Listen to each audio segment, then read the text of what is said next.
Welcome to the Saturday Cup of Joe podcast.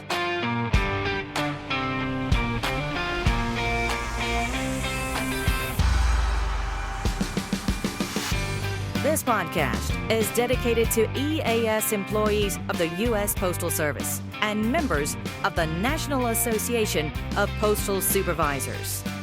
So, pour yourself a cup of coffee and join us for today's episode.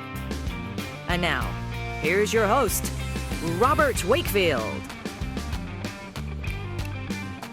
Good morning, Branch 32, and good morning, Naps family, wherever you are listening. Thank you so much for listening to the Saturday Cup of Joe podcast presented by the Nashville Post Office Credit Union. I'm your host, Robert Wakefield, the president of Branch 32. That's right.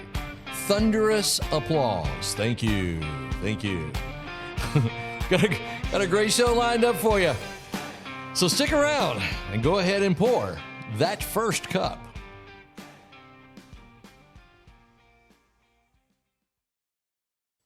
Get ready for the Nashville Post Office Credit Union's 101st annual meeting on March 27th. We're giving away 200 meal tickets for a free food truck lunch, courtesy of NPOCU. So be sure to grab yours while supplies last. This year's event is a relaxed come-and-go gathering at the Credit Union from 11 to 2. So stop in, enjoy great food, connect with friends, and pick up a chance for some door prizes. The Nashville Post Office Credit Union, people helping people since 1925. And for our first cup this morning, this will be part 2 of our series on the ELM 615.3, and we're talking about non-disciplinary corrective measures. So good morning, NIPES family. I've already said that, but pour that cup, settle in. Let's ease into this episode right here as we're going forward. All right, today we're focusing on just one sentence. That's right, just one line, but it's a big one. It's the line that sets the tone for everything else in 651.3. Now, here's the exact language.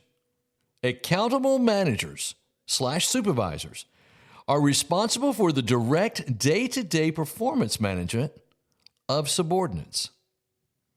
Now, that might sound simple at first glance, and it probably is, but when you slow it down and really think about that, this one sentence tells you almost everything you need to know about how leadership is supposed to work in the Postal Service. So let's take it piece by piece, or as we're talking about coffee, let's take it sip by sip. That word accountable, that word accountable, it matters. It doesn't say managers are observers. It doesn't say managers are scorekeepers. And it also doesn't say managers are disciplinarians. What it does say, it says accountable. And accountability means ownership. It means presence, and it also means responsibility. And in the Postal Service, accountability isn't about blame, it's about leadership. Did you hear what I just said right there? It isn't about blame. Boy, it seems like every time an EAS employee turns around, they're being blamed for something. But it's not about blame. This accountability is not about that. It's about leadership. It's about a manager understanding that the success of the operation isn't something they watch from the sidelines. It's something that they actively shape. And that's important. When the ELM uses the word accountable, it reminds managers of this. You're not just responsible for outcomes. You're responsible for the people who create those outcomes. Well, that's a big difference. And this is really where the ELM gets practical. Notice it says day to day. Did you catch that? It's not once a month. It's not when something goes wrong and we need somebody to blame. It's not when a report comes out. It's not when someone from higher up gives you a call and complains about something. It's day to day.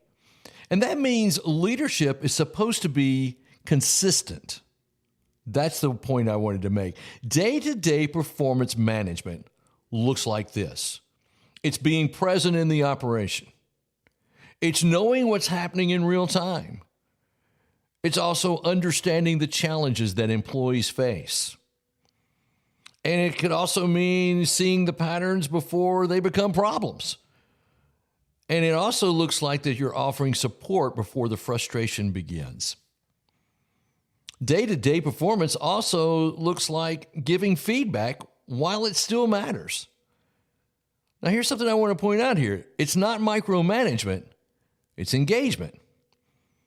And we have plenty of micromanagers in the Postal Service. You may be working for one. But micromanagement is not hovering. No, I'm sorry. Micromanagement is hovering. Day-to-day leadership is helping. Micromanagement is control. Day-to-day leadership is connection. The ELM is telling managers your job is to be involved, not invisible. Now, let's talk about that word subordinates. That's an old school term. We don't use words like subordinates like that anymore. It's not how we talk in NAPS. We talk about employees, we talk about team members and people. But in the ELM, when it talks about subordinates, that simply means the folks that you're responsible for leading. And here's the key. 651.3 is not about hierarchy. It's about relationship. This sentence is saying this: if you're the manager, the responsibility for performance leadership starts with you. It does not start with the employee or the district or the IMPU or the numbers on a dashboard. With you.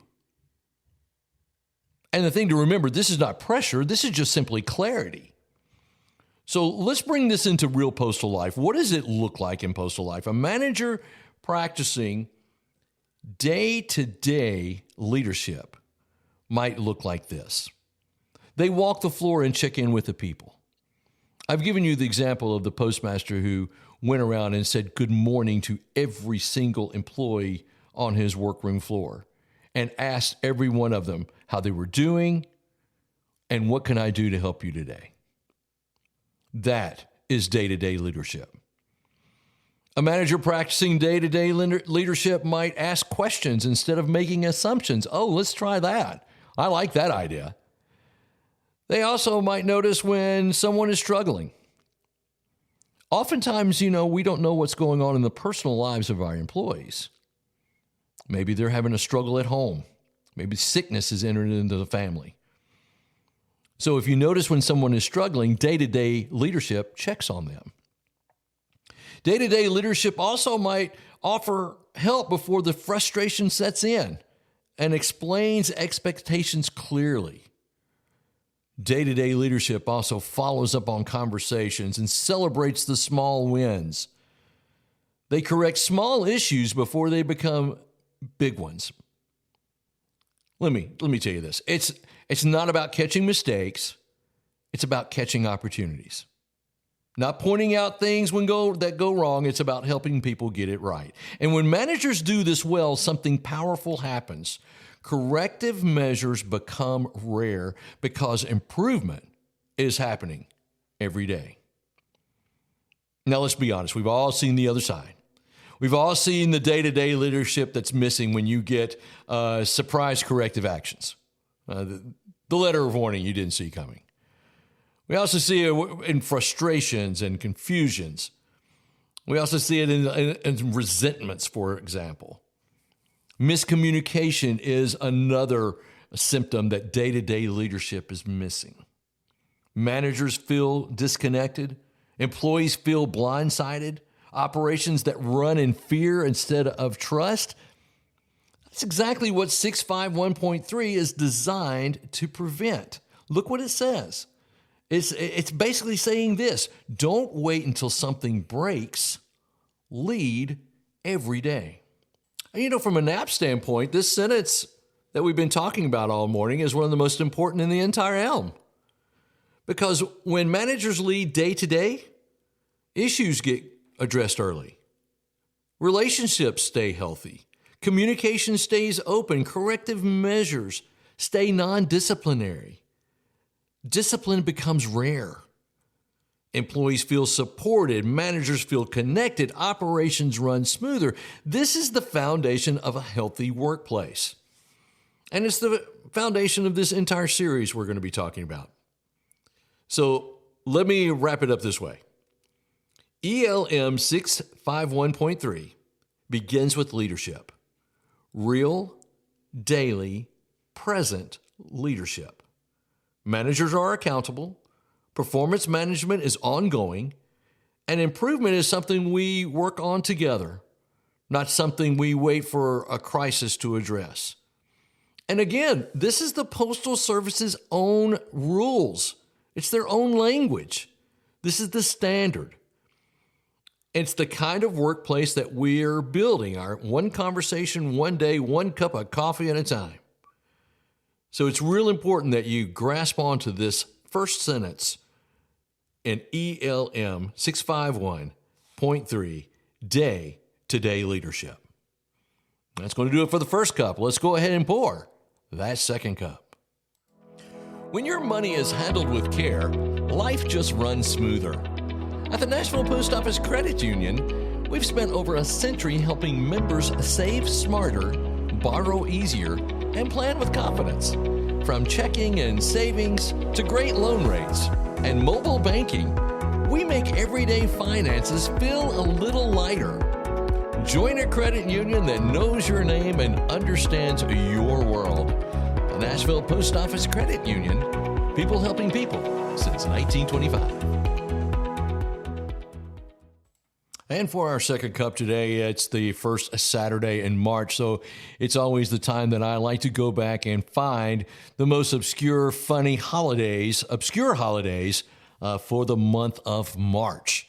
That's right. So these are the three obscure holidays that we're going to focus in on this second cup of the Saturday Cup of Joe podcast. And the first one is National If Pets Had Thumbs Day. That's on March the 3rd. This day explores the humorous and potentially disastrous or helpful scenarios if our pets could open doors, grab snacks, or even turn on the TV. National If Pets Had Thumbs Day. Okay. Then another great holiday that I think we should all celebrate, and that's, of course, is International Fanny Pack Day. That's right. This is an annual celebration, by the way. It's on the second Saturday in March, and this day encourages wearing this retro, often made fun of accessory, and wear it with pride. Okay. I would give $10 to see Jimmy Warden wearing a fanny pack. I think that would be fantastic. Okay. And finally, the last one that we're going to look at is coming up on March the 26th. And this is Make Up Your Own Holiday Day. This is a holiday that encourages all kinds of individuals to invent their own celebrations, such as National I Was Going to Clean Out My Closet, but I Sat Down Day. Okay, good gracious. I tell you what, that is so funny. That's people with a lot of time on their hands right there. All right, thank you so much for listening to the Saturday Cup of Joe podcast presented by the Nashville Post Office Credit Union. Really do appreciate you doing that. I'd love to hear from you. I haven't heard from hardly anyone from branches. I want to know what branch you're in. So be sure to let us know what branch you're in. You can do that at the bottom of napsbranch32.org. There's a chat feature there. Just go in there and tell me what branch you're from, and I'll say hello to you. And that would be great. You can find that at napsbranch32.org. And to the right-hand side, a little thing will pop right up there that says you can chat with me. I'm the only one that gets that. All right. That's going to do it for today. Thank you so much. And remember, every great weekend starts with a great cup of Joe. We'll see you next time. Thank you for tuning in to the Saturday Cup of Joe podcast. Please note that the views and opinions expressed in this podcast are solely those of Robert Wakefield and do not necessarily reflect the views of the National Association of Postal Supervisors. We welcome your questions and comments, so send those to SaturdayCupOfJoe@gmail.com.